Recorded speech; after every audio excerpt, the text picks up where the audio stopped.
School पे ताला लगना ही चाहिए। निर्जा मोदी हजारों करोड़ की स्कूल है तो कोई बोलना नहीं चाह रहा, कोई बात नहीं करना चाह रहा। निर्जा मोदी वाले तो मदन दिलावर से बातचीत नहीं कर रहे। हाँ, मेरे से क्या बात करेंगे बताओ। उनका दिमाग ठीक करना पड़ेगा। उनको लगता है हमारे पास हजारों करोड़ रुपए हैं, हमें कोई फर्क नहीं पड़ता। तो 10 तरह की कमियां हैं उसमें। सीबीएसई ने रिपोर्ट दिया ना अपना। नहीं, स्कूल को ये ध्यान देना चाहिए कि बच्ची ऊपर क्यों जा रही है। नहीं, कोई प्रोटेक्शन नहीं वहाँ पर। उस स्कूल में संस्कार ही नहीं है। उस स्कूल में सरस्वती पूजा नहीं होता। वो लड़का हो या लड़की सभ्य नहीं है। तो जैसी घटना हुई तो इन्होंने उसको सबूतों को क्यों मिटाया। अमायरा हेलोवीन खेल रही थी, मैंने कहा ठीक है हेलोवीन खेल रही थी। उसके बाद फिर मैडम अमायरा को कुछ डांटती है तो अमायरा फिर आती है उस लड़की के पास और कुछ बहस करती है या दूसरे बच्चों को उससे सेपरेट करे, लेकिन टीचर ने वो ना करके उसको प्रोवोक किया, उस चीज को बढ़ावा दिया है। चौथे फ्लोर तक वो कैसे चढ़ गई, पूरा टूटा हुआ। ये बुलिंग उनके साथ भी हो रही है, वो भी 4th क्लास के ही बच्चे थे। हम रोज जाते हैं पुलिस स्टेशन, हम रोज जाते हैं अथॉरिटीज के पास। पेरेंट्स भी जैसे बच्चों को भेज रहे थे वैसे ही भेज रहे हैं। नमस्कार दोस्तों, आपका स्वागत है भारत रफ्तार में और मैं हूं आपके साथ हरी। और आज हम खड़े हैं जयपुर के शहीद स्मारक पे और यहाँ पे आप पीछे देख सकते हो, हमारे पीछे धरना चल रहा है। निर्जा मोदी स्कूल में हादसे की शिकार हुई अमायरा को लेकर। अमायरा के पेरेंट्स भी यहाँ पे बैठे हुए हैं। अमायरा को लेकर धरना चल रहा है। मैं आपको पूरा मामला भी बता देता हूँ। मामला ये है कि अमायरा एक जो कि 6th क्लास की बच्ची है, उसके साथ घटना हो गई थी। वो 4थी मंजिल से गिर गई थी और गिरने की वजह से उसकी डेथ भी हो गई थी। इसको लेकर मनोज मीणा भी हमारे साथ बैठे हैं। मनोज मीणा से बात करते हैं क्योंकि लंबा समय हो चुका है इसको और अब धरना दे रहे हैं ये पेरेंट्स। मनोज जी, काफी लंबा समय हो गया है, इतना लंबे समय के बाद इस मुद्दे को उठाना? नहीं, कुछ लंबा समय नहीं हुआ। लंबा समय इसलिए जरूर हो गया कि सरकार ने कुछ नहीं करा। अब परिवार तो पीड़ित है, परेशान है, तो सरकार को ध्यान देना चाहिए। लेकिन निर्जा मोदी हजारों करोड़ की स्कूल है तो कोई बोलना नहीं चाह रहा, कोई बात नहीं करना चाह रहा। लेकिन अब हमने तय कर लिया है कि इस लड़ाई को मजबूती से लड़ेंगे और आज शहीद स्मारक पर हमने कैंडल मार्च का प्रोग्राम रखा है और आगे इस लड़ाई को पूरी ताकत के साथ लड़ा जाएगा। और अभी हम तय कर लेंगे मिल बैठ के आगे क्या करना है। आज ये जरूर है कि हम तय करके निर्जा मोदी का इलाज कर देंगे। आप ये निर्जा मोदी के जो अमायरा थे उसके पेरेंट्स से मिले, उनसे क्या बातचीत हुई? देखो, पेरेंट्स बड़े दुख में हैं और पेरेंट्स तो कह रहे हैं कि हमारी बच्ची चली गई लेकिन और कोई अमायरा नहीं बने, कैसे हमारी बच्ची को न्याय मिले, उसको लेकर हम लड़ाई लड़ना चाहते हैं, हम तैयार हैं। तो इसी को लेकर परिवार तो साथ में। अगर मैं बात करूं कि उनसे बातचीत हुई और भी आपने निर्जा मोदी की स्कूल वालों से भी बात करने की कोशिश की जब मुद्दा आपके पास आया? निर्जा मोदी वाले तो मदन दिलावर से बातचीत नहीं कर रहे। अच्छा, हाँ, मेरे से क्या बात करेंगे बताओ। उनका दिमाग ठीक करना पड़ेगा। उनको लगता है हमारे पास हजारों करोड़ रुपए हैं, हमें कोई फर्क नहीं पड़ता, तो वो तो किसी से बात करने को राजी नहीं है। लेकिन आप देखो, मदन दिलावर से तो चलो वो बात कर रहे हैं या नहीं कर रहे हैं वो तो अलग की बात।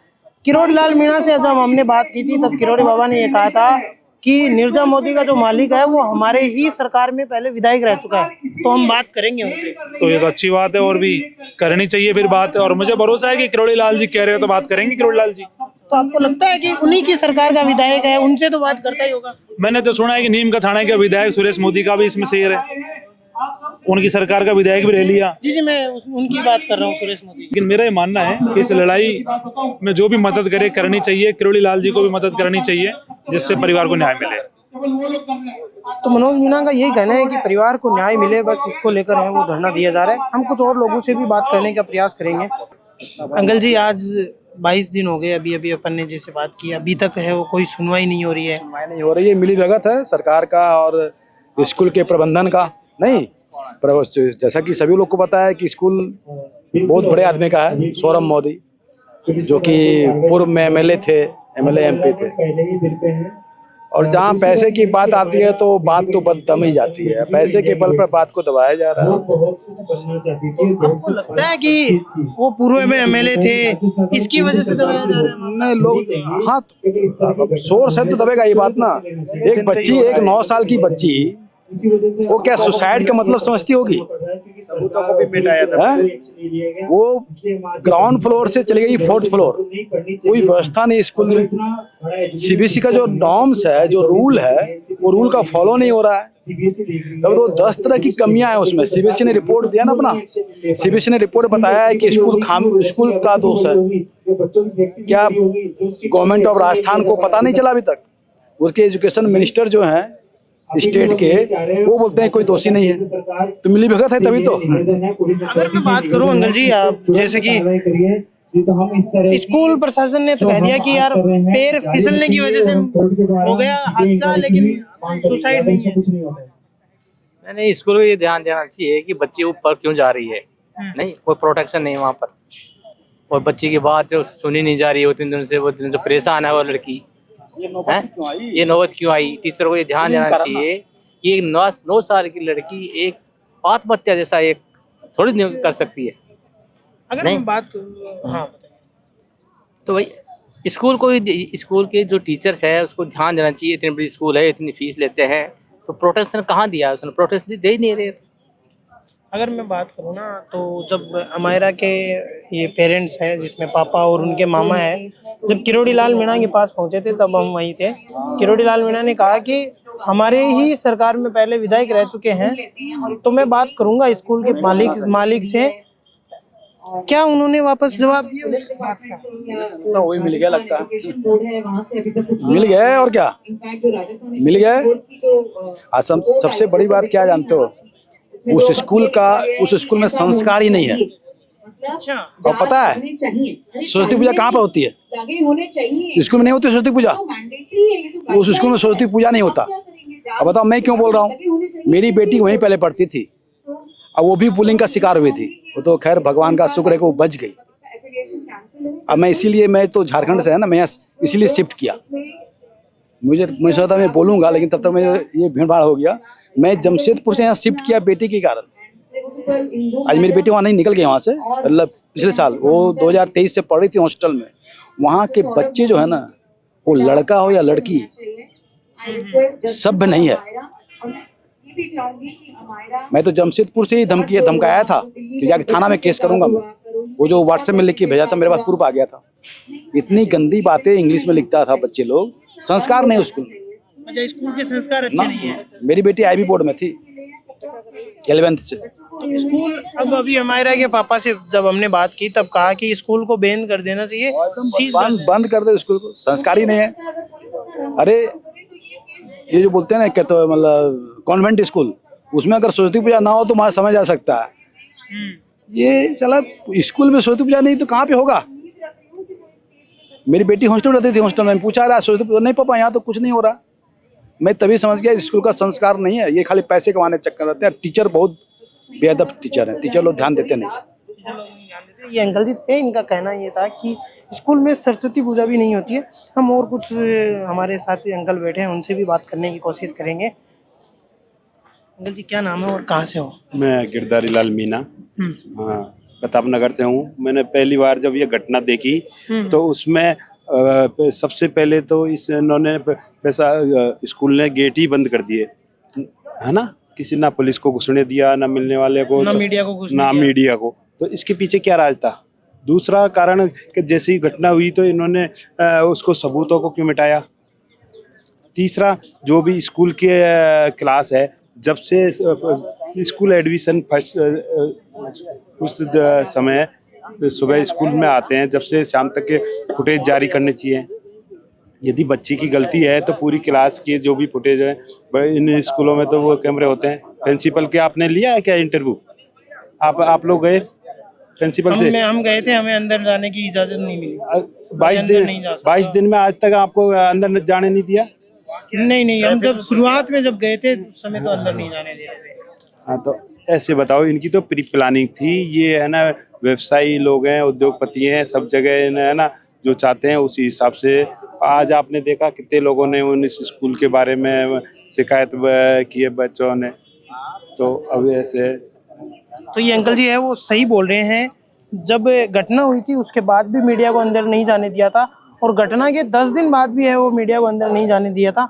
और अंकल जी, अगर मैं बात करूँ ना स्कूल हादसों में लेकर, तो कई स्कूल हादसे हुए हैं इस राजस्थान में अब की बार में। अगर पीछे हादसा होना वो अलग बात है, पर जहाँ हादसे होते हैं उसकी सारी चीजें मीडिया के द्वारा जनता तक, परिजनों को तो अवगत तो कराया जाता है ना। ये स्कूल ने तो जैसे ही घटना हुई सारे सबूत मिटाए, उसके बाद किसी चीज़ को हमको तो आज तक कि भाई कौन तो इसकी क्लास टीचर थी, किस बात पे हुआ, कौन प्रिंसिपल है, अब तक भी पब्लिक को वो नहीं है। और 22 दिन में अब तक भी ना पुलिस से कोई रिपोर्ट है, कोई रिपोर्ट आई है ना शिक्षा विभाग ने इनको जब आप लोग है ना, मैंने देखा था शिक्षा विभाग शिक्षा मंत्री का इंटरव्यू ले रहा था, तो शिक्षा मंत्री एक ही जवाब दे रहा था कि जब तक मैं है ना मालूम जांच कमेटी पूरी जांच नहीं हो जाती जब तक कोई जवाब नहीं दूँ। जबकि फर्स्ट स्टेज पे ही शिक्षा विभाग को तो प्रिंसिपल पे फ़ोन पे बात लेके सारी चीज़ें तुरंत अवगत करानी चाहिए कि भाई ये मामला था, हम देखते हैं इसमें जो भी बेस्ट होगा बच्चे के हित में न्याय है ना। और बच्चे स्कूल में सुधार से संबंधित भी कमेटी बनाएंगे, उसी स्कूल में नहीं। जैसे खुद शिक्षा मंत्री ने कहा था कि हम पूरे स्कूलों में एक ही है ना ड्रेस कोड जारी करेंगे, एक ड्रेस कोड, एक विषय। अभी एक पेरेंट्स जो परेशान था बेचारा, कह रहा था जो चीज़ 500 की ड्रेस है वो वहाँ 5000 में मिल रही है। तो अच्छा, ऐसा भी है? हाँ, अभी आप मौजूद नहीं थे कि पेरेंट्स ने बताया उसकी खुद की दुकान है, वो कह रहा था मेरे पास किताब भी हैं और वो भी है, मैं उससे दे दूँ मेरी दुकान से, पर नहीं आपको यहीं से लेना पड़ेगा। ये हमारे साथ थे कुछ और लोग, इन्होंने यही बताया कि यहाँ पे है वो बड़ा एक घोटाला है वो सामने आया है। तो मैं आपके साथ हरी, जयपुर से। धन्यवाद दोस्तों। सामने बिछाएंगे, 1 घंटे हम वहाँ करेंगे, लेकिन अभी तो कुछ हुआ नहीं। राजस्थान एजुकेशन डिपार्टमेंट जो है मदन दिलावर जी ने भी एक कमेटी गठित करी जिसमें रामनिवास जी उसके अध्यक्ष थे कमेटी के। वो मेरे घर पे भी आए थे, तो उनके कुछ सवाल थे जो मैं शेयर करना चाहता हूँ। उन्होंने मुझसे बोला कि एक रात पहले आपने बताया कि अमायरा हेलोवीन खेल रही थी। मैंने कहा हाँ ठीक है, हेलोवीन खेल रही थी क्योंकि उसको टॉफीज मिलती है, 160 टॉफीज कलेक्ट करके लाई। तो कहीं ऐसा तो नहीं है कि हेलोवीन खेल रही थी इसलिए उसको सपना आया और उसने ये कदम उठाया? तो मैंने कहा आपने सीसीटीवी फुटेज देखा है? बोला हाँ हमने देखा है। मैंने कहा हेलोवीन का सपना आएगा उसको और वो टाइम चूज करेगी 12:28 पे कि अब सपना आया था कल रात को, अब मैं कूद जाती हूँ। और वो कह रहे थे कि फुटेज में तो वो एक बार गई टीचर के पास। मैं कहा फिर आपने फुटेज देखी ही नहीं है सही से क्लासरूम की, क्योंकि क्लासरूम की फुटेज मैंने देखी है सेकंड बाय सेकंड, हर एक सेकंड। बच्चा 8:30 बजे जाता है, मेरी बेटी गोलगप्पे खा रही है, डांस क्लास कर रही है 1 घंटा 20 मिनट तक, अपने बच्चों के साथ दूसरे जो बच्चे हैं उनके साथ खेल रही है, टीचर को बता रही है हेलोवीन में क्या हुआ। फिर 11:20 के आसपास एक आगे वाला बच्चा कोई डिजिटल स्लेट होता है उसमें कुछ लिखता है और वो उसको दिखाता है। 10-15 बार ये प्रक्रिया चलती है, वो थोड़ा सा अनकंफर्टेबल होने लगती है। उसको बोलती है कि तू इरेज कर, कोई बटन होता है उससे इरेज होता है, वो कहता है इरेज कर, वो इरेज नहीं करता, पूरी क्लास में घूमता रहता है। वो परेशान हो रही है, दिख रहा है, विजिबली दिख रहा है कि वो परेशान हो रही है। फिर वो 11:55 पे पहली बार जाती है टीचर के पास कंप्लेन करने। जैसे वो टीचर के पास कंप्लेन करने जाती है वो लड़का भी उठ के चले जाता है वहां पर। वो अपनी बात कहती है 30-40 सेकंड, इतने में वो लड़का उसकी बात काट देता है और टीचर को अपनी बात कहता है। उससे टीचर उस लड़के की बात सुनती है जो कि टीचर के हिसाब से एक एवरेज बच्चा था और अमायरा टीचर के हिसाब से एक होशियार बच्ची थी। और वो कहती थी कि मैं एवरेज बच्चों को अमायरा के पास बैठाती हूँ ताकि वो एवरेज बच्चा इससे कुछ सीखे। तो जो क्लास टीचर थी पुनीता शर्मा, उन्होंने उस बच्चे की बात सुनी और अमायरा को हाथ से डिसमिस किया कि तू जा यहाँ से, ऐसा कुछ बोला, क्योंकि उसमें ऑडियो नहीं है सीसीटीवी में। लड़की चली जाती है, अमायरा वापस सीट पे चली जाती है। उसके बाद में जो मैडम होती हैं वो सबकी जो डिजिटल स्लेट होती है वो 4 से 5 बच्चों के पास होती है, वो उनकी सबकी कलेक्ट कर लेती है। उसके बाद में एक एक करके वो बच्चे मैडम के पास जाते हैं और अमायरा की शिकायत करते हैं क्योंकि उनकी डिजिटल स्लेट जब्त कर ली गई है। अब उसमें वो ऐसा लिख के दिखाया है अमायरा को जिससे वो डिस्टर्ब है, दिख रहा है डिस्ट्रेस में है, खड़ी नहीं हो पा रही। उसके बाद भी वो हिम्मत करती है, अपनी सीट से भी ऐसे कह रही कि मैंने कुछ नहीं किया। वो कुछ बोल रही है अपनी सीट से, मैडम उसको डांटे जा रही है क्योंकि दूसरे बच्चे जाके कंप्लेन कर रहे हैं। फिर लड़की आगे जाती है, फिर मैडम से कुछ बहस करती है, 2-2 मिनट तक बहस करती है। ये सीसीटीवी फुटेज हमने एसएचओ के सामने देखा है और क्लास टीचर के सामने देखा है। मैंने पूछा मैडम ये आपसे क्या बात कर रही है, क्या कंप्लेन कर रही है? कह रही बच्चे मुझे पढ़ने नहीं दे रहे, मुझे मेरे साथ परेशान कर रहे हैं। मैं कहा मैडम ये तो 5-10 सेकंड की बात हो गई, वो तो 1 मिनट तक खड़ी है आपके पास, तो कुछ कह रही है, हाथ से भी कह रही है, बच्चे की तरफ इशारा कर रही है। तो मैडम ने स्टेटमेंट बदल दिया कि वो बच्चे मुझे डिस्टर्ब कर रहे हैं। फिर वापस पूछा तो कह रहे वो बच्चे बैड वर्ड यूज कर रहे हैं। तो मैं मैडम आप तो हर बार स्टेटमेंट बदल रहे हो। तो मैडम के पास कोई जवाब नहीं था। लास्ट का जो 1 मिनट है उसके अंदर ये देख रहे हैं हम कि बच्ची जब 5वीं बार जाती है तो एक दूसरी लड़की खड़ी होती है उनके ग्रुप की, जो फर्स्ट टाइम खड़ी होती है, वो मैडम के पास जाती है और हमारे की तरफ इशारा करके कुछ बोलती है। उसके बाद फिर मैडम हमारे को कुछ डांटती है, तो हमारा फिर आती है उस लड़की के पास और कुछ बहस करती है। फिर दोनों चले जाते हैं मैडम के पास। अब मैडम से कुछ बात कर रहे थे, लेकिन मैडम बीच में ही हमारे को डांटने लगती है और हमारा मिड टॉकिंग में, मतलब बीच में वार्तालाप के बीच में ही क्लासरूम से बाहर निकल जाती है। उसके बाद का मैंने वीडियो नहीं देखा है क्योंकि मेरी इतनी हिम्मत नहीं है। शायद मेरा आखिरी दिन होगा जब मैं वो वीडियो देखूंगा जिसमें हमारा वहां जाके बैठी है। मेरे हिसाब से हमारा का जो एक लगा कि भाई मेरा जो सपोर्ट सिस्टम है वो है क्लास टीचर। क्लास टीचर की ड्यूटी बनती है कि बच्चा अगर आपके पास 5 बार आ रहा है, चाहे 1 बार आ रहा है, चाहे 50 बार आ रहा है, आपकी ड्यूटी बनती है कि बच्चे को सेफ फील कराए, कंफर्टेबल फील कराए, उसकी बात सुने, उसको अलग बैठाए या दूसरे बच्चों को उससे सेपरेट करे। लेकिन टीचर ने वो ना करके उसको प्रोवोक किया, उस चीज़ को बढ़ावा दिया है। स्कूल में काउंसलर की व्यवस्था सीबीएसई के हिसाब से होनी चाहिए, जो कि नहीं थी। उनको काउंसलर के पास भेजना चाहिए था। एंटी बुलिंग कमेटी स्कूल में नहीं बनी हुई। इस तरह की जो सारा माहौल बना, उससे हमारा 9 साल का बच्चा, उसको पता भी नहीं सुसाइड होता क्या है, ठीक है। तो हमारा को ये लगा होगा कि ये मेरी बात इस तरह नहीं सुन रहे, वो जोन आउट हो गई, उसका दिमाग ब्लैंक हो गया, वो बाहर निकल गई, उसे कुछ दिखा नहीं, वो चढ़ती गई सीढ़ी में, उसे लगा कि रेलिंग पे बैठ जाऊं। हो सकता है उसने ये सोचा हो कि मैं इस रेलिंग पे बैठूंगी, अब मुझे ढूंढने आएंगे, अब तो मेरी कम से कम बात सुनेंगे, और उसका पैर फिसल गया। जहां तक मुझे सब लोगों ने बताया कि उसका पैर रखने की कोशिश करी थी और पैर फिसल गया है। तो हमारे को भी नहीं पता कि उसके गिरने के क्या रिपरकशन होंगे, क्या होगा। अब दूसरी बात आती है पुलिस की जांच की। जब सीबीएसई 1-2 दिन में जांच करके इतने डिटेल रिपोर्ट दे सकती है, और शोकॉज नोटिस उन्होंने जारी किया 20 तारीख को, उसमें उन्होंने साफ लिखा है कि हमारा की घटना रोकी जा सकती थी, जो कि स्कूल की लापरवाही की वजह से नहीं रुकी। उन्होंने लिखा है कि जो स्कूल की बिल्डिंग है वो बच्चों के लिए अनसेफ है और इलीगल है। इसको मान्यता कैसे मिली? राजस्थान एजुकेशन डिपार्टमेंट से। दूसरी बात उन्होंने कही कि बच्ची ग्राउंड फ्लोर पर थी, 4थे फ्लोर तक वो कैसे चढ़ गई, सीसीटीवी मॉनिटरिंग कौन कर रहा था? सीसीटीवी में ऑडियो विजुअल नहीं था। जब से सीबीएसई की जुलाई 2025 की गाइडलाइन है कि ऑडियो विजुअल दोनों होने चाहिए, मॉनिटरिंग कौन कर रहा था? सीबीएसई ने गंभीर सवाल उठाए कि इसमें कोई मॉनिटरिंग नहीं हो रही थी। हर फ्लोर पे अटेंडेंट होने चाहिए थे, कोई अटेंडेंट मौजूद नहीं था। उसके अलावा सीबीएसई ने ये भी आरोप लगाया कि कोई काउंसलर की व्यवस्था नहीं थी। उसके अलावा कोई एंटी बुलिंग कमेटी नहीं थी स्कूल में। जो हमारा डिस्ट्रेस हो रही थी, विजिबली डिस्ट्रेस हो रही थी, सीसीटीवी में जो दिख रहा है, उसमें क्लास टीचर ने कोई एक्शन नहीं लिया, उसको नेग्लेक्ट किया। तो इस सब का जो एक पूरी लापरवाही है, ये जब सीबीएसई देख सकती है तो राजस्थान एजुकेशन डिपार्टमेंट को ये चीज क्यों नहीं दिखी? वो कहते हैं 1 बार गई है टीचर के पास, सीबीएसई कहती 5 बार गई है। बात यह है कि 1 बार भी अगर बच्चा गया है तो ये टीचर और स्कूल की जिम्मेदारी बनती है कि उसको उसकी बात सुने और उसका सॉल्यूशन करवाए। अच्छा सर, ये बताइए आपको इससे पहले भी क्या हमारा ने या आप लोगों ने कभी बुलिंग वगैरह को लेकर के कभी कंप्लेंट्स वगैरह की थी? ये लगभग 1.5 साल से चल रहा था। लास्ट 3rd ग्रेड में जो श्वेता मैडम थी, उसकी क्लास टीचर, किसी बच्चे ने मिडल फिंगर ऐसा कुछ दिखाया तो उससे हमारा बहुत डिस्ट्रेस हुई। उन्होंने हमें शाम को बताया, हमने टेकअप किया श्वेता मैडम से, लेकिन श्वेता मैडम का कोई रिस्पॉन्स नहीं था। सारी व्हाट्सएप चैट हमारे पास है, एज इट इज कोई रिस्पॉन्स नहीं है। उसी तरह जैसे प्रोजेक्ट बनाया, उससे 4 दिन लगा के रात भर वो प्रोजेक्ट बच्चों ने तोड़ दिया।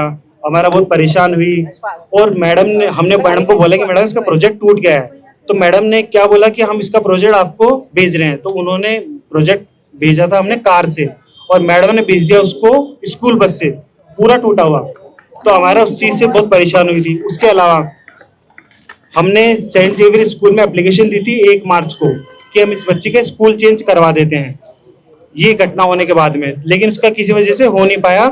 और हमने सोचा कि चलो नया एकेडमिक सेशन होगा तो क्लास टीचर चेंज होगी, माहौल चेंज होगा, लेकिन फिर भी वही कंटिन्यू रहा। जैसे 10 अक्टूबर को भी एक बच्चे ने आई लव यू की बात फैलाई पूरी क्लास में कि उसने आई लव यू बोला। अमायरा ने हमें बताया, हमने उसकी मदर से भी बात करी। इस तरह की घटना हो रही थी, लेकिन कभी हमने ये नहीं सोचा था कि 1 नवंबर को इस तरह की घटना हो जाएगी जो कि कंट्रोलेबल थी।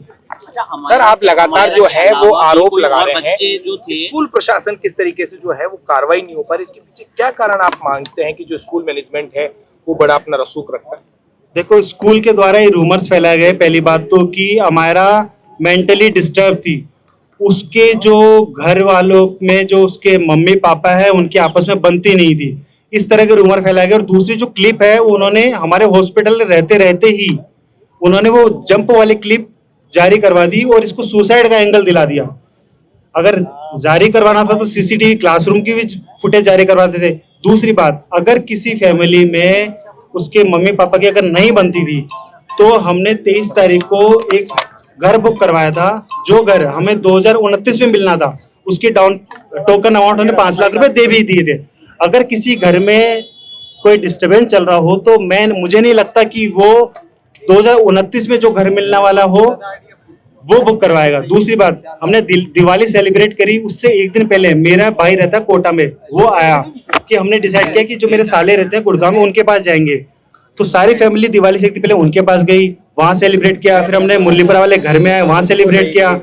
और दूसरी बात मैं कहना चाहूंगा कि मुरलीपुरा हमारा घर है, लेकिन सिर्फ अमायरा को ट्रेवल ना करना पड़े इसलिए रेंट पे रहता था मैं मानसरोवर में। और दूसरी बात, स्कूल जो कह रही है मेंटली डिस्टर्ब है, पेरेंट्स का कुछ रहा होगा इस वजह से बच्चे ने कर लिया, तो मैं बताऊं कि इंदु दुबे मैडम ने 11 अक्टूबर को एनुअल फंक्शन में ऑलराउंडर का अवार्ड क्यों दिया अमायरा को? अगर अमायरा मेंटली डिस्टर्ब थी तो ऑलराउंडर का अवार्ड कैसे दे सकते हो आप? लास्ट ईयर उसको योगा का अवार्ड कैसे दे सकते हो? सेकंड क्लास में डांस का अवार्ड कैसे दे सकते हो? ये भी बताएं, जब ये कैंडल मार्च हुआ था तो मैं नहीं गया था, लेकिन मेरे परिवार से गए थे, तो वहां पर कई पेरेंट्स आए थे स्कूल से, उन्होंने उनसे साझा करा कि ये बुलिंग उनके साथ भी हो रही है और वो भी 4th क्लास के ही बच्चे थे। जैसे सीबीएसई ने थोड़ा दोषी पाया गया है, तो हमारी 2 ही डिमांड है।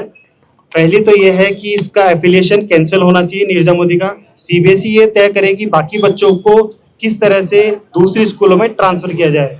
और दूसरी जो हमारी डिमांड है, जो क्लास टीचर है और जो प्रिंसिपल है और जो एक मैडम वहां सिर्फ मूक दर्शक बन के बैठी हुई थी लास्ट 10 मिनट में, उन तीनों के खिलाफ अबेटमेंट टू सुसाइड का केस लगना चाहिए, क्योंकि ये सिचुएशन बिल्कुल कंट्रोल करने वाली थी जिसको इन्होंने कंट्रोल नहीं किया और इसको बढ़ाया गया। एक चीज और बताना चाहूंगा, हमने 27 तारीख से लेकर 1 तारीख तक सारी फुटेज देखी है। हम 12 घंटे पुलिस स्टेशन में थे, सारी फुटेज देखी 27 से 30 तक। वो बच्चा उसको परेशान कर रहा था, लेकिन जैसे पेंसिल चुभा रहा है, उसके सर पे पढ़ने नहीं दे रहा है, अपना सर रख रहा है उसकी डेस्क पे। अमायरा ने एक बार भी कंप्लेंट नहीं करी 27 से 30 के बीच में। इससे ये साबित होता है कि अमायरा अपने लेवल की चीजें जो खुद टैकल कर सकती है टीचर के पास नहीं जाती थी। लेकिन 31 तारीख को जब वो डिजिटल स्लेट आती है, उसके बाद में जब वो बच्चा दिखाता है, तो 31 को भी हमारा 4 बार जाती है टीचर के पास। जो टीचर शॉपिंग कर रही होती है मिंत्रा पे, साफ साफ सीसीटीवी में दिख रहा है 31 तारीख को लास्ट सीट पे टीचर बैठी है और मिंत्रा पे शॉपिंग कर रही है, जब हमारा उसके बाद कंप्लेन करने जाती है। तो इससे पता लगता है कि स्कूल कितना संवेदनशील है अपने बच्चों को लेकर, पढ़ाई को लेकर, उनकी सेफ्टी को लेकर। ठीक है। इसमें एक लड़के ने राजेंद्र प्लेस से जंप कर लिया, वो भी स्कूल के टीचर्स के से मतलब परेशान होकर उसने किया और सुसाइड नोट छोड़ा।